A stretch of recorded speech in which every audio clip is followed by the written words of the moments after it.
Hello beautiful people, and welcome back to my channel. If you are a new subscriber, welcome, and if you are a returning subscriber, welcome back.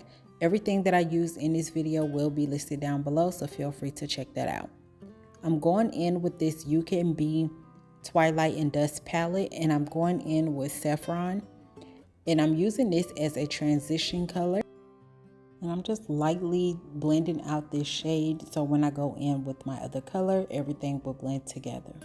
You always want to make sure that you blend everything nice and even before moving on. And now I'm just going in with a little bit more for the outer corner, and I want the outer corner to be a lot deeper, so I am going to go in with another shade.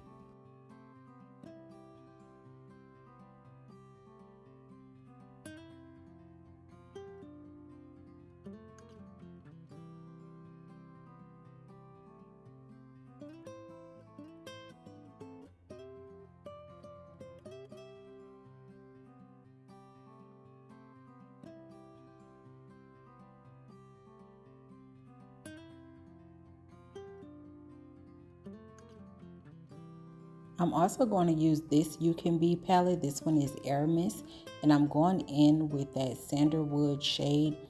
And I decided to go in with the Sandalwood shade just so I can deeper that brown just a little bit more, because that other shade was not as deep as I thought it would be for that outer corner. And that shade is not going directly on top of the transition color, it's right under it, just leaving a little bit of space so they can fade in with each other.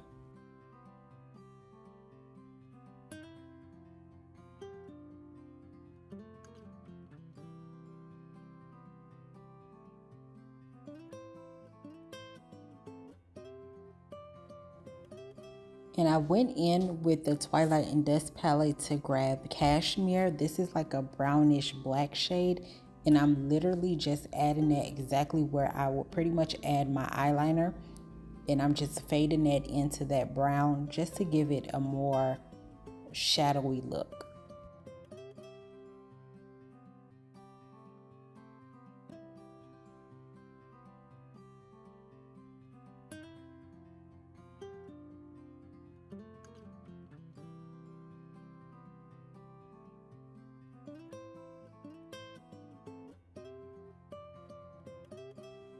And now I'm just blending everything together, making sure again that I have a nice and even transition.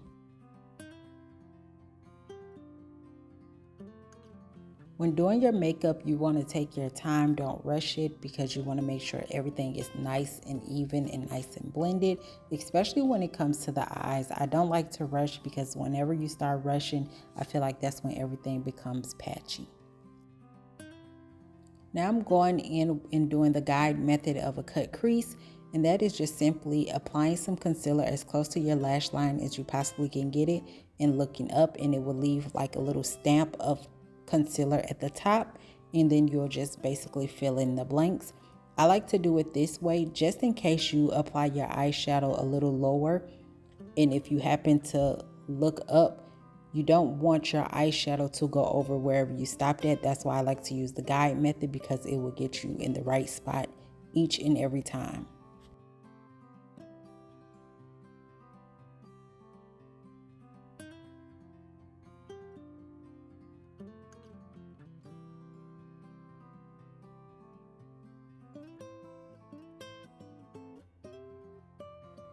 And to help dry down that concealer as well as blend the outer parts of the concealer out, I'm just going to use my finger. You want to make sure that the concealer is dried down before going in with your translucent powder. The translucent powder just helps set the concealer in place so that you don't receive any creasing, just in case you want to stop and do something else to your face before finishing your eyeshadow.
And now I'm going back in with the Aromas palette, and I'm using the shade Love Bite. And I'm just adding this, not necessarily in the outer corner, but towards the outer corner in the center. And I'm just tapping that into place, making sure that I fade that into that Sandalwood shade. You want to make sure that everything fades into each other.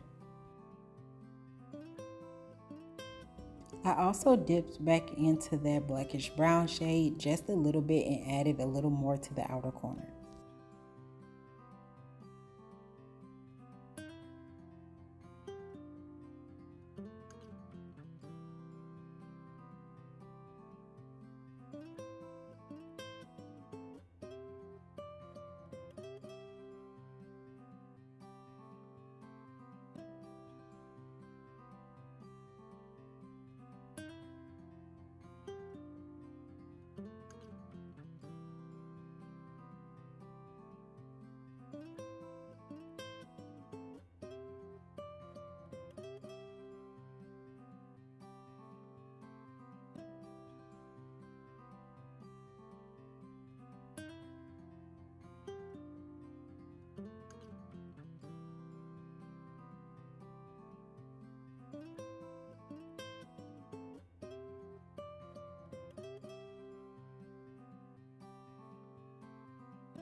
I'm using the natural sunlight again, so you will see the change in the lighting.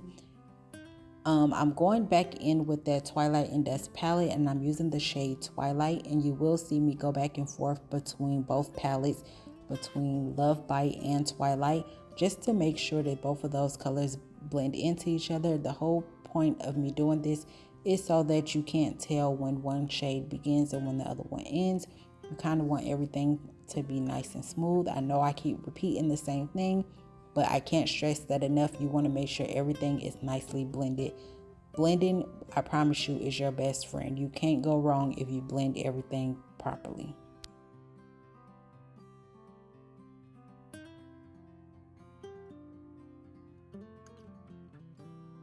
And if you feel like you want those shades to be more vibrant, you can build them up and apply a little more just so they can really show through.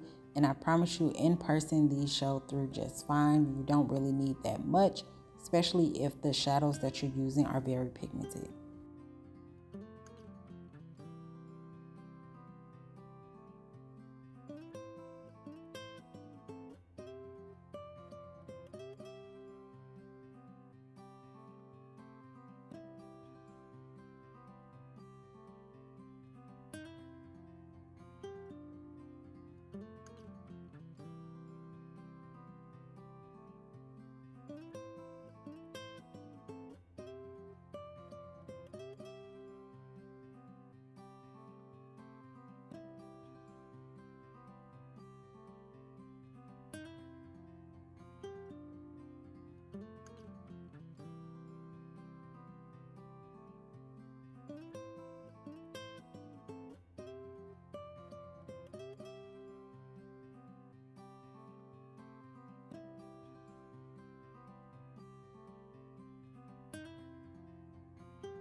And I have my eyes about 95% done, and I'm just going in with my foundation.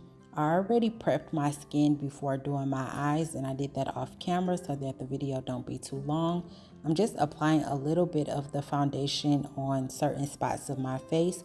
I don't necessarily color correct or even do this step that often. I just felt like doing a little bit today just to see what it would look like under the foundation. Most of the foundations that I use are medium to full coverage as well as buildable, so I never really have to go in with any type of color corrector or anything like that. So once I have this blended out, I'm gonna go in with some more foundation and apply that all over the face, as you will see in just a little bit. And to be honest, I'm going to just sit and let you guys enjoy the rest of the video.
I hope you all enjoyed it as well as I did making it. Again, everything that I use will be listed down below. And if I did miss anything, if you have a question about anything, feel free to comment down below. And if you haven't done so already, please don't forget to subscribe and turn on your notification bell so you don't miss whenever I post another video. And I will hope to see you all Sunday.